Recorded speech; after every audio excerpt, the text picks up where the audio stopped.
आज लोकतंत्र सेनानियों का ये सम्मान का कार्यक्रम और प्रदेश के मुखिया हमारे यशस्वी मुख्यमंत्री पुष्कर सिंह धामी जी इन लोकतंत्र सेनानियों का सम्मान करने के लिए स्वयं यहाँ हमारे बीच में आएंगे। एक बार जोरदार तालियों के साथ आदरणीय पुष्कर सिंह धामी जी का आभार, स्वागत, अभिनंदन। आज ये 25 जून का दिन, जिसे हर वर्ष लोकतंत्र की हत्या का काला अध्याय हम लोग मनाते हैं। हमारे बीच में यहां बैठे हैं हमारे अग्रज, हमारे प्रेरणा पुंज, जिनकी प्रेरणा से आज करोड़ों करोड़ कार्यकर्ता उस भारतीय जनता पार्टी की विचारधारा को लेकर, राष्ट्रवाद की विचारधारा को लेकर, हिंदुत्व की विचारधारा को लेकर एक संकल्प के साथ भारत को फिर से विश्व गुरु बनाने के लिए, भारत को विश्व की महाशक्ति बनाने के लिए भारतीय जनता पार्टी के साथ खड़े। आज हमारे इस कार्यक्रम में उपस्थित कार्यक्रम की अध्यक्षता कर रहे जिला अध्यक्ष विवेक सक्सेना जी, विधायक अरविंद पांडे जी, बलराज पासी जी, और मंच पर जो महापुरुष हमारे बीच में है, जिनके चरणों की रज हमें अपने माथे पर लगानी चाहिए, जिनके चरणों की रज हमारे लिए पवित्र है, उनके जीवन का एक एक स्मरण, एक एक उनके जीवन की घटना, विशेष रूप से जब लोकतंत्र की हत्या करके 1975 में इंदिरा गांधी के द्वारा की गई जो अत्याचार उनके साथ किए गए, जिस प्रकार का कष्ट उन्होंने सहा, लेकिन कभी भी वे लोकतंत्र की रक्षा के लिए डिगे नहीं। उन संघर्षों के बीच में भी खड़े होकर लोकतंत्र की रक्षा के लिए कई लोकतंत्र सेनानियों ने अपने बलिदान दे दिए। कई लोकतंत्र सेनानियों ने उस दर्द को सहा जिस दर्द की कल्पना मात्र से हमारी रूह कांप सकती है। कई लोकतंत्र सेनानी अब हमारे बीच में नहीं। यहाँ भी चित्र लगे हैं इस नगर के कुछ लोकतंत्र सेनानियों के। आदरणीय चमनलाल बांबा जी, सुभाष चतुर्वेदी जी, आदरणीय धीर जी, आदरणीय हमारे पटवा जी, ऐसे आर्या जी जो हमारे बीच में अब नहीं है। आज वो ऊपर से देखते होंगे कि जिस विचार के लिए उन्होंने अपना बलिदान दिया, जिस समय 1975 में उन्होंने अपना बलिदान दिया, कभी ये कल्पना भी नहीं कर सकते थे कि भारतीय जनता पार्टी की सत्ता आने वाली। आज भारतीय जनता पार्टी विश्व की सबसे बड़ी पार्टी बन चुकी है। भारतीय जनता पार्टी के पास विश्व के सर्वाधिक लोकप्रिय नेता एक युग पुरुष नरेंद्र मोदी है। हर बूथ पर करोड़ों करोड़ असंख्य कार्यकर्ता हैं जो मां भारती के गौरव को स्थापित करने के लिए निरंतर लगे हुए हैं। और हमारा सौभाग्य है इस प्रदेश में पुष्कर सिंह धामी जैसा युवा नेतृत्व है जो उस विचार को लेके, उस संकल्प को लेके, जो लोकतंत्र सेनानी जो चाहते हैं उस संकल्प को लेके हमारे बीच में लगे हुए। आज आदरणीय मुख्यमंत्री जी सीधा दिल्ली से हमारे बीच में आए, उन्होंने हमारे निवेदन को स्वीकार किया। इससे पता लगता है लोकतंत्र सेनानियों के प्रति उनका समर्पण और सम्मान का भाव किस स्तर का है। सीधा दिल्ली से भी आए हैं और अभी हमने देखा दिल्ली की यात्रा आदरणीय मुख्यमंत्री जी की कितनी सफल यात्रा थी। उनका जिस तरीके से प्रधानमंत्री नरेंद्र मोदी जी से संवाद हुआ, जिस तरह राष्ट्रीय अध्यक्ष जेपी नड्डा जी से संवाद हुआ, गृह मंत्री अमित शाह जी, जितने केंद्र के नेता हैं, जिस तरीके से उन्होंने उत्तराखंड के विषय को वहां रखा। और हमने देखा अभी जो चुनाव निकला, इस उत्तराखंड की जनता ने जितना प्रचंड आशीर्वाद पुष्कर सिंह धामी को जी दिया, और साथ ही साथ केंद्र के नेताओं का जितना इसमें आशीर्वाद पुष्कर सिंह धामी जी के साथ है, ये हमारे लिए गर्व का विषय है कि पुष्कर सिंह धामी जैसा हमारा नेतृत्व है। और जो उन्होंने संकल्प लिया है 2025 तक उत्तराखंड को भारत का श्रेष्ठ राज्य बनाने का, उन क्रांतिकारियों के सपनों का राष्ट्र बनाने का, इस उत्तराखंड के जो हमारे संघर्ष करने वाले लोग थे उनके सपनों को राज्य बनाने का, निश्चित रूप से उनके नेतृत्व में भारत उत्तराखंड का श्रेष्ठ राज्य बनेगा। मैं पुनः पुष्कर सिंह धामी जी के यहाँ आने पर और उन्होंने यहाँ जिस प्रकार से लोकतंत्र सेनानियों का सम्मान करके हमें गर्व का अवसर दिया है, मैं उनका आभार व्यक्त करता हूं और जितने लोकतंत्र सेनानी हमारे बीच में हैं उनके चरणों में नमन करते हुए और उन्हें विश्वास दिलाते हुए भारतीय जनता पार्टी पूरी तरीके से उनके स्वप्न को पूरा करने के लिए, उनकी विचारधारा को पूरा करने के लिए लगी है। और साथ ही साथ लोकतंत्र सेनानी अब हमारे बीच में नहीं है, उनके लिए परमपिता परमात्मा से प्रार्थना करते हुए अपनी वाणी को विराम देता हूं। धन्यवाद आदरणीय श्री अरोड़ा जी। पूर्व कैबिनेट मंत्री, लगातार गदरपुर से बाजपुर से विधायक आदरणीय श्री अरविंद पांडे जी को मैं मंच में बुलाता हूं कि वह आए और आज इस अवसर पर हम सभी का मार्गदर्शन करेंगे। आदरणीय अरविंद पांडे जी।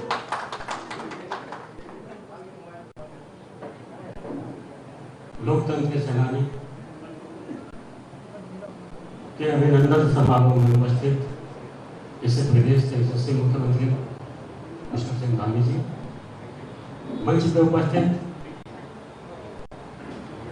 जब हम लोगों को देश दुनिया का पता भी नहीं था,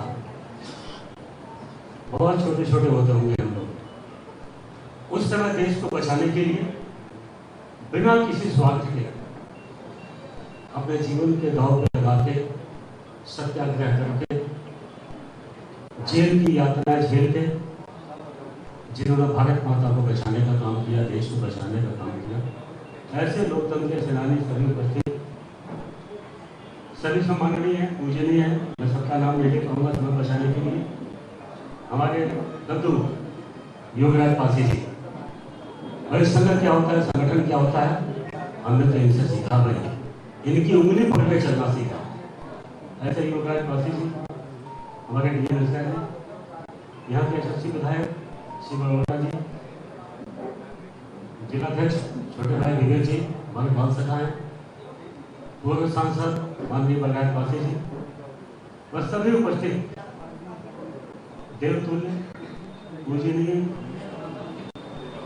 लोकतंत्र के सेनानी बंधुओं, पिता तुल्य बुजुर्गों, उपस्थित सभी पूर्व विधायक, जनप्रतिनिधि बंधु, भारतीय जनता पार्टी के देवतुल्य कार्यकर्ता बंधु बहनों, मीडिया के सभी समाज साथी, मैं मुख्यमंत्री जी का धन्यवाद देना चाहूंगा कि जिन लोगों की त्याग तपस्या की बदौलत हमारे संगठन वट वृक्ष के रूप में खड़ा हुआ, हम जैसे छोटे छोटे कार्यकर्ताओं को जनप्रतिनिधि बनने का मौका मिला, उन लोगों को सम्मानित करने का आपने काम किया मुख्यमंत्री जी। मैं सभी कार्यकर्ताओं की तरफ से आपको धन्यवाद देता हूँ। आपको बंधुओं,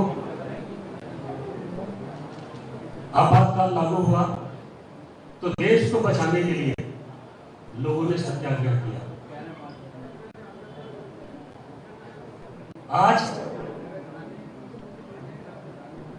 जिस पार्टी की बदौलत देश में आपातकाल लागू हुआ, आज वही पार्टी सत्याग्रह कर रही है।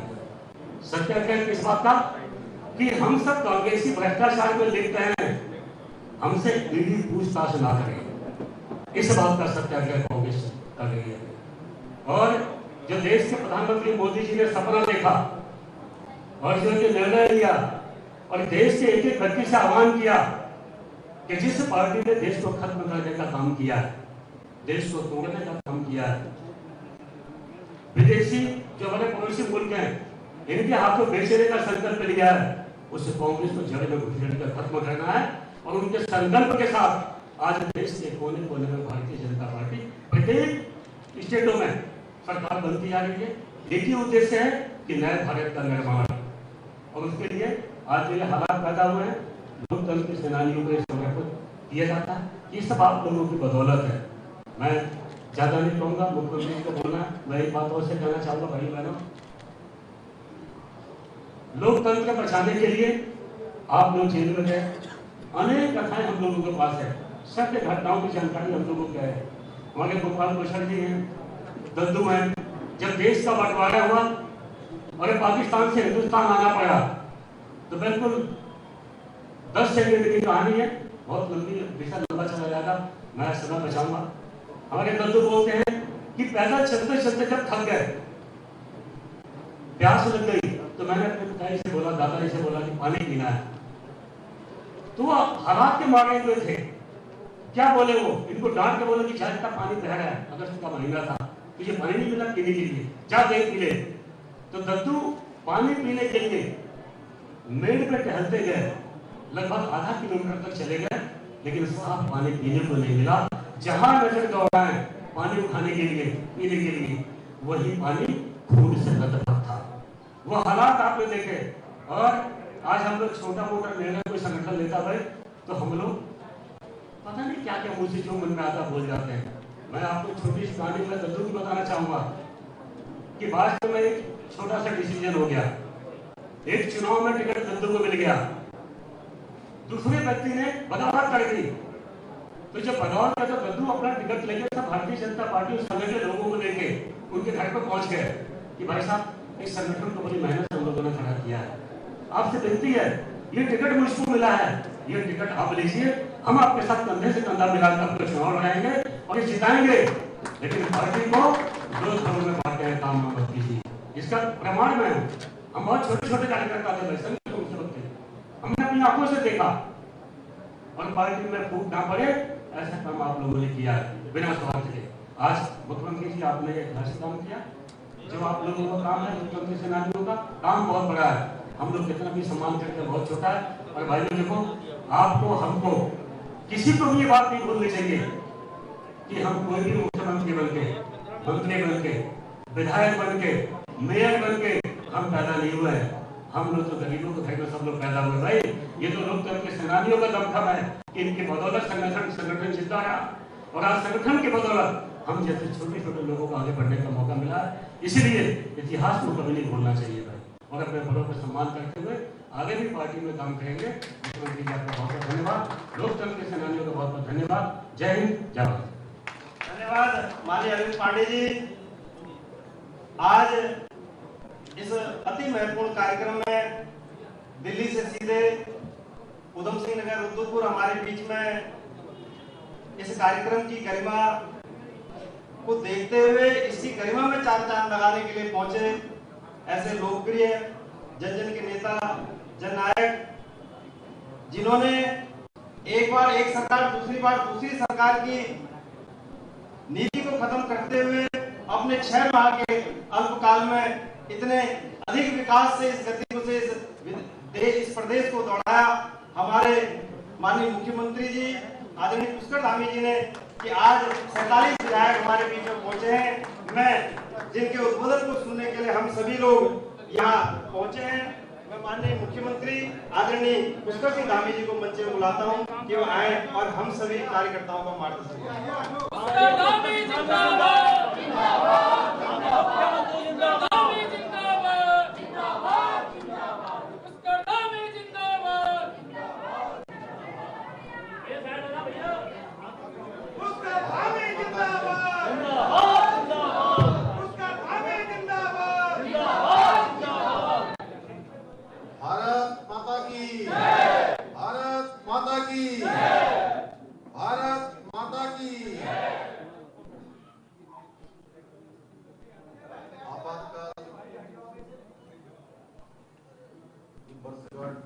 और स्मृति दिवस के अवसर पर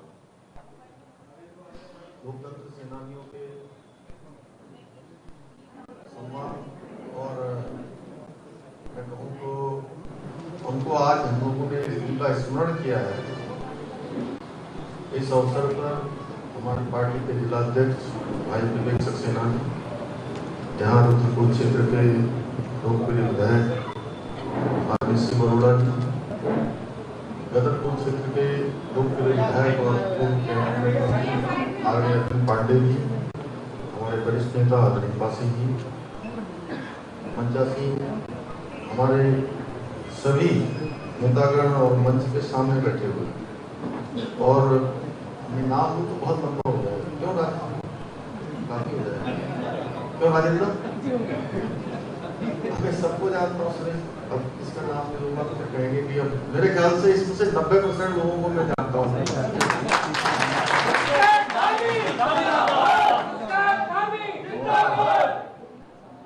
और आज जिनको सम्मानित करना, हम सभी स्वयं सम्मानित महसूस कर रहे हैं। गौरवान्वित महसूस कर रहे हैं। ऐसे हमारे सभी लोकतंत्र सेनानी आदरणीय गुलाटी जी, जायसवाल जी और पासी जी के बारे में तो अभी अर्जुन भाई ने बहुत विस्तार से बताया। हमारे सबके हैं, उनसे जब भी हम मिलते हैं तो लगता है वो एक अभिभावक की तरह हर किसी के साथ दे जाते हैं। आदरणीय डीएन भाई मिश्र जी, और डीएन भाई मिश्र जी को देखकर मुझे ऐसा लगा कि जब आपातकाल देश के अंदर लगा था, उसके खिलाफ पूरे देश के अंदर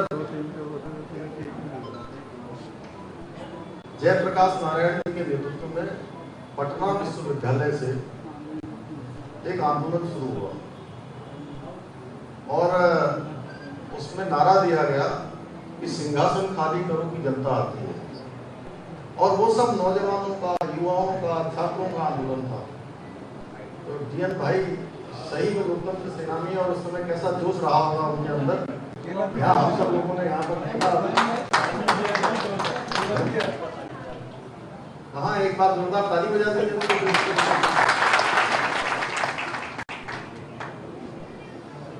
आदरणीय नरेश रस्तोगी जी, कृष्णलाल अरोड़ा जी, दयाराम जी, सुभाष छाबड़ा जी, कस्तूरीलाल दागरा जी, श्याम आनंद जी, ओम प्रकाश टुकराल जी, सुरेश मुंशी जी, तिलक यशपाल घई जी, राजकुमार अड़िया जी, वेद टुकराल जी, हमारे राजेंद्र राणा जी, गोपाल कुछड़ जी और उनके साथ लोकतंत्र सेनानियों के सभी परिजन। मैं आज इस अवसर पर आप सभी का अपनी तरफ से अभिनंदन करता हूँ कि आज वास्तव में देश के अंदर जो सही मायने में लोकतंत्र स्थापित हो रहा है, उसमें आप सब लोगों ने जो उस समय आपने संघर्ष किया, आपने त्याग किया, आप लोगों ने लगातार निरंतर रूप से, सतत रूप से उस समय लोकतंत्र स्थापित करने के लिए आपातकाल के खिलाफ एक लंबा संघर्ष आप सबके द्वारा किया गया। इसलिए आपका जितना अभिनंदन किया जाए उतना कम है। और जो हमारी पार्टी कहती है देश प्रथम, संगठन द्वितीय और व्यक्ति अंतिम, उस सिद्धांत पर काम करते हुए, क्योंकि उस समय किसी को पता नहीं था कि आज हम दुनिया की सबसे बड़ी पार्टी के रूप में स्थापित हो गए। आज भारतीय जनता पार्टी केवल हिंदुस्तान की नहीं बल्कि दुनिया की सबसे बड़ी पार्टी है। और आज हमारे पास हमारे देश के प्रधानमंत्री मोदी जी के रूप में आज दुनिया का, आज विश्व का सबसे बड़ा नेतृत्व भी हमारे पास है। पिछले हम 8 सालों का कालखंड देखेंगे मोदी जी का, तो इस नए कालखंड में भारत के अंदर 2014 से पहले जिस प्रकार से निराशा का घोर अंधकार का एक वातावरण निर्मित हो गया, लोगों के अंदर निराशा आ गई थी, उसको उत्साह और ऊर्जा देने का काम हमारे देश के यशस्वी प्रधानमंत्री मोदी जी के नेतृत्व में हुआ। एक कार्य संस्कृति बदली है देश के अंदर, देश के अंदर कार्य व्यवहार बदला है। चाहे हम राजनीति के क्षेत्र में हो, चाहे हम समाज के क्षेत्र में हो, व्यापार के क्षेत्र में हो, किसी कारोबार के क्षेत्र में हो, कोई भी क्षेत्र हो, अगर आप जो नई कार्य संस्कृति आई है उसमें शॉर्टकट कुछ नहीं है। उसमें अगर आप काम नहीं करोगे तो निश्चित रूप से लोगों के बीच में उस प्रकार से पहचाने नहीं जाओगे। ये कार्य व्यवहार और ये कार्य संस्कृति देने का काम नरेंद्र मोदी जी के नेतृत्व में हुआ है। पिछले 8 सालों में भारत का मान, सम्मान, स्वाभिमान पूरी दुनिया के अंदर बढ़ा है। इस लोकतंत्र को स्थापित करने के लिए समाज के अंतिम छोर में खड़े हुए व्यक्ति का अंत्योदय का सिद्धांत, उसको पहुंचाने का काम किसी ने किया है तो भारत मां के लाल नरेंद्र भाई मोदी ने किया है। कौन सा ऐसा क्षेत्र है पहले के समय में 2014 से पहले जितनी योजनाएं बनती थी, वो सारी की सारी योजनाएं कुछ लोगों को ध्यान में रखकर बनती थी, जिसके बारे में अभी अर्जुन भाई यहाँ से चर्चा कर रहे थे कि आज जिस पार्टी ने पूरा लोकतंत्र समाप्त करने का काम किया, देश को आपातकाल थोपने का काम किया, लोगों को यातनाएं देने का काम किया, जेलों में भरने का काम किया, तमाम प्रकार से क्रूर यातनाएं, लोगों को जो है खाने के अंदर शीशा तक, क्या बोलते थे, उसमें शीशा तक पिला दिया गया। कितने लोगों की आंखें खराब हो गई, कितने लोगों के नाखून निकाल लिए गए। आज वो सत्याग्रह की बात करते हैं, और सत्याग्रह तब कर रहे हैं जब उनके ऊपर कानून अपना काम कर रहा है। ये अंतर है मोदी जी की सरकार में और आप लोगों ने जिसके लिए संघर्ष किया, उस लोकतंत्र को स्थापित करने के लिए। 2014 से पहले वाली सरकार है, उसमें रोज हमको सुनाई देता था कि आज 2G का घोटाला हो रहा है, आज 3G का घोटाला हो रहा है, आज 2 स्पेक्ट्रम का घोटाला हो रहा है, दूरसंचार का घोटाला हो रहा है, कोयला का घोटाला हो रहा है, जमीनों का घोटाला हो रहा है। इतने घोटाले की वो घोटाले अगर हम गिनने लगे तो कई घंटों लग जाएंगे यहाँ। और मोदी जी के बनने के बाद एक भी घोटाला नहीं हुआ। बेदाग सरकार, पारदर्शी सरकार देने का काम देश की जनता के लिए मोदी जी के नेतृत्व में हुआ। भाइयों बहनों, क्योंकि बोलने के लिए बहुत सारी चीजें हैं, अगर ये बोलते रहे तो ये आपातकाल में कई घंटे लग जाएंगे। बहुत सारे किस्से हैं, बहुत सारे लोगों से हम लोगों ने सुने हैं। हम तो उस समय पैदा भी नहीं हुए थे, लेकिन जिन लोगों ने आपातकाल देखा तो बड़ा भयावह था। और आज सही मायने में लोकतंत्र स्थापित हो रहा है। देखिए, आप राष्ट्रपति पद की उम्मीदवार एक सामान्य परिवार में पैदा हुई, और कल प्रधानमंत्री जी बता रहे थे कि वो राज्यपाल रहने के बाद, 5 साल राज्यपाल रहने के बाद, उड़ीसा में 9 साल तक विधायक और मंत्री रहने के बाद वो वापस अपने गांव गई, तो उनके गांव वालों ने कहा था कि अब हम आपको यहाँ से जाने नहीं देंगे। तो कल जो है जब उनका राष्ट्रपति के लिए नाम का जो है उम्मीदवारी की घोषणा हुई, तो पूरे गांव के लोग उनके घर में आ गए और खुश होने की जगह सब रोने लगे। बोले, आप पिछली बार गई थी तो आप 5 साल बाद आई थी, अब कब आओ? इस प्रकार का लगाव। और जो उनको पेंशन मिलती थी, उस पेंशन से उन्होंने इतनी पेंशन आ गई, बता खूब पैसा हो गया पेंशन का राज्यपाल बनने के बाद। तो क्या करती उस पैसे का? उन्होंने अपने गांव में स्कूल बनवा दिया, आदिवासी क्षेत्रों में, जनजाति क्षेत्रों में, ऐसे क्षेत्रों में जिन्होंने अपना जीवन समर्पित किया है। कोई सोच भी नहीं सकता था कि राष्ट्रपति कौन बनेगा, नाम किसी के चल रहे थे। कोई सोच रहा था वहां से आएंगे, कोई यहाँ से आएंगे। ये हमारे देश के यशस्वी प्रधानमंत्री मोदी जी का करिश्मा ही नहीं सकते।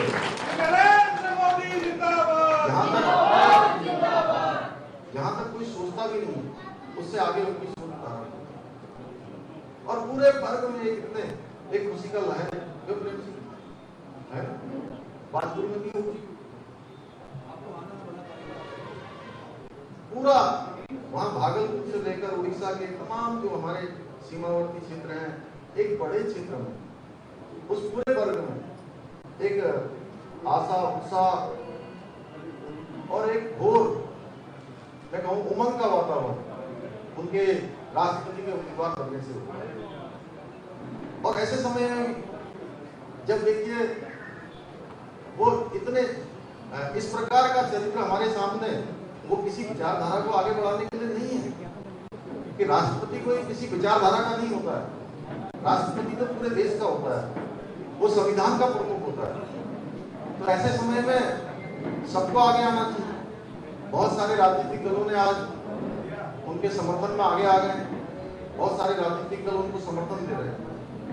लेकिन एक पार्टी है जिस पार्टी ने देश के अंदर आपातकाल रोकने का काम किया, जिस पार्टी ने इस देश के अंदर अगर भ्रष्टाचार की जननी किसी पार्टी को कहा जा सकता है, उस पार्टी को कहा जा सकता है, इसका नाम है कांग्रेस पार्टी, जो आज समाप्ति के दौर पर है। और क्यों विरोध के लिए विरोध करना है?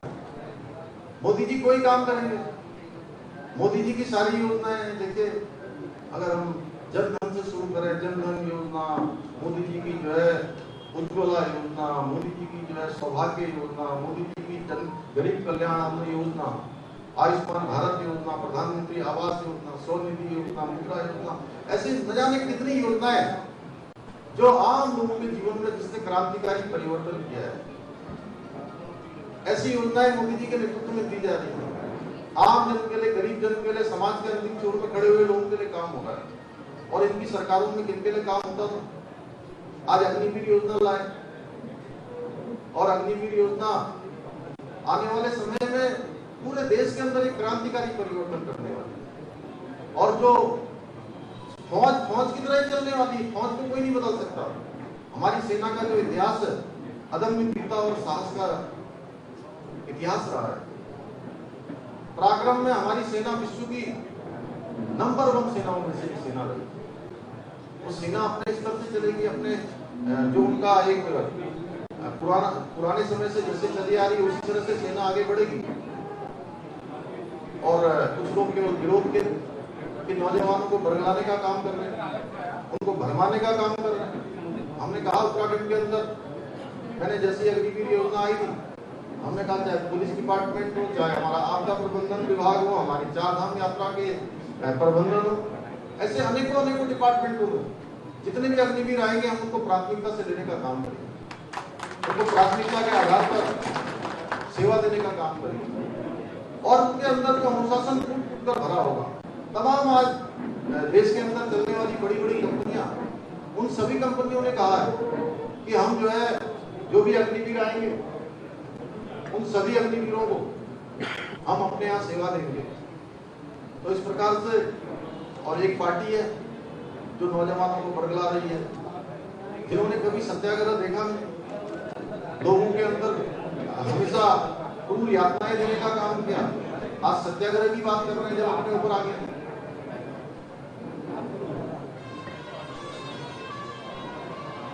भाइयों बहनों, आज मोदी जी के नेतृत्व में देश आगे बढ़ रहा है। और सब माने में जिन्होंने आपातकाल देखा, जिन्होंने आपातकाल में संघर्ष किया, उन्होंने जो उस समय सपने देखे होंगे, जो उन्होंने सोचा होगा कि देश के अंदर कैसा लोकतंत्र स्थापित होगा, ऐसा लोकतंत्र जब समाज के अंतिम छोर में खड़े हुए व्यक्ति को भी सर्वोच्च पद पर जाने का मौका मिलेगा, यही सही मायने में यही इसी लोकतंत्र के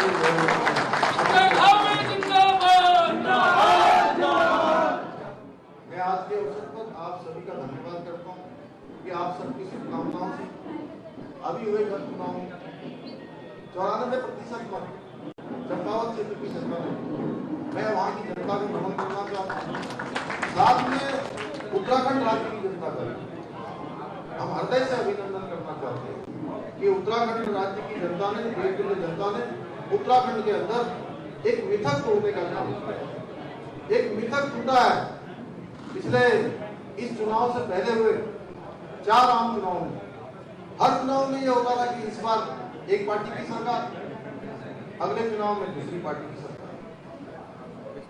जब भी चुनाव होता था सरकार बदल जाती थी, और बहुत सारे लोग इस बार भी सोच रहे थे कि सरकार बदल जाती, लेकिन उत्तराखंड की देवतुल्य जनता ने एक प्रचंड बहुमत देकर हमारे देश के यशस्वी प्रधानमंत्री मोदी जी की जो कार्यक्रम है, उनकी नीतियां हैं, और जन समर्पण और जन कल्याणकारी योजनाएं हैं, उन्होंने उत्तराखंड के अंदर उस पर मोहर लगाई और 2/3 बहुमत की सरकार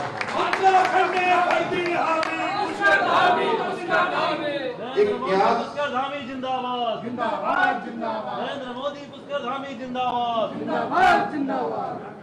एक इतिहास बनाने का काम उत्तराखंड की देवतुल्य जनता ने किया है। भाइयों बहनों, हमने जो संकल्प लिए थे, हमने संकल्प लिया था 12 फरवरी 2022 को, मैंने जिस दिन प्रधानमंत्री मोदी जी का यहाँ कार्यक्रम था, उस कार्यक्रम से पहले मैंने प्रेस कॉन्फ्रेंस करी और उसमें एक संकल्प लिया था कि हमारी नई सरकार बनेगी तो हम उत्तराखंड के अंदर सभी के लिए, जो देश के अंदर आप सब लोगों ने देखा कि देश के अंदर कई मांगें उठती हैं, कई मांगों पर काम हो गया कि धारा 370 समाप्त होनी चाहिए। मोदी जी के नेतृत्व में धारा 370 समाप्त हो गई। लोग कहते थे कि अब चुनावी मुद्दा है, वो मुद्दा भी समाप्त हो गया। लोग कहते थे राम मंदिर बनना चाहिए। जैसे लोकतंत्र सेनानियों ने लोकतंत्र बचाने के लिए अपना सर्वस्व दांव में लगाया, संघर्ष किया, उसी प्रकार से भगवान राम की जन्मभूमि पर भव्य और दिव्य मंदिर बनना चाहिए। हम कहते थे राम लला हम आएंगे, मंदिर वहीं बनाएंगे। वो मंदिर भी बनने लगा। मैं स्वयं वहां गया, मैंने देखा वहां पर, और मैं 1999 में मैं अयोध्या गया था। उसके बाद पिछले साल मुझे वहां जाने का अवसर प्राप्त हुआ। तब मैं जब गया था तब मैंने देखा वहां पर कि रामलला टेंट के नीचे है, टेंट लगा। आप लोगों में से कोई गया होगा तो देखा होगा आपने कि टेंट लगा हुआ था। मन को बड़ा कष्ट हुआ कि जहां जिन भगवान राम का नाम हम हर पल और हर क्षण लेते हैं, कोई परेशानी आती है, कोई समस्या आती है, तो हमारे मुंह से निकलता है राम राम राम। और वो रामलला जो है टेंट में लंबे समय से बातें चलती रही। और मैं अभी 2021 में 16 तारीख को 16 नवंबर को मैं 16 अक्टूबर को मैं अयोध्या गया। मैं कार सेवापुरम भी गया। आदरणीय बासुकी को सुने हमारे सांसद हो गए। उसके बाद तो जब मैं वहां गया मैंने देखा कि इतना विशाल परिसर, उसमें बड़ी बड़ी मशीनें लगी हुई है, एक से एक बड़े बड़े जो है कंपनियां काम कर रही है। 100 फीट तक ड्रिल किया जा रहा है नीचे तक, और नीचे से जो है उसका बेस बनाकर ऊपर को लाया जा रहा है। आने वाले समय में वो स्थान केवल हिंदुस्तान का ही नहीं बल्कि दुनिया का सबसे बड़ा आध्यात्मिक और जो है धर्म का स्थान बन जाएगा। जय श्री राम, जय श्री राम, जय श्री राम, जय श्री राम। ये सब मोदी के नेतृत्व में हो रहा है। जय श्री राम, जय श्री राम। मैं काशी गया, काशी देखा। काशी में भगवान विश्वनाथ का मंदिर, पहले वहां गया था मैं एक बार 2002 में, तब देखा कि अंदर जाने के लिए रास्ता भी नहीं था। और आज जाइए तो वहां कम से कम 5 लाख लोगों का कार्यक्रम उसके अंदर होगा। कोई शिव भक्त अगर गंगा जी का जल लेकर भगवान विश्वनाथ जी को चढ़ाना चाहता था, महादेव पर चढ़ाना चाहता था, तो उसको रास्ता नहीं मिलता था। आज हाईवे जैसा बन गया है। मुझे भी अवसर मिला कि मैं गंगा जी के भी दर्शन किए और भगवान विश्वनाथ जी के भी दर्शन।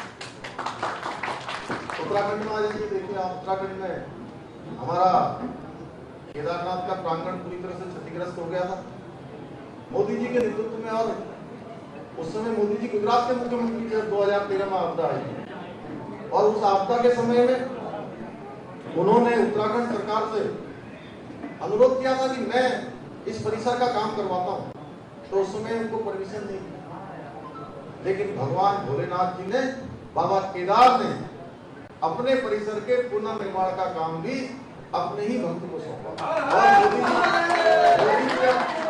मोदी जी जब देश के प्रधानमंत्री बन गए तो आज वहां पर 400 करोड़ रुपए की योजनाओं का लोकार्पण और शिलान्यास हो गया। एक चरण का काम पूरा हो गया, दूसरे चरण का काम पूरा होने वाला है।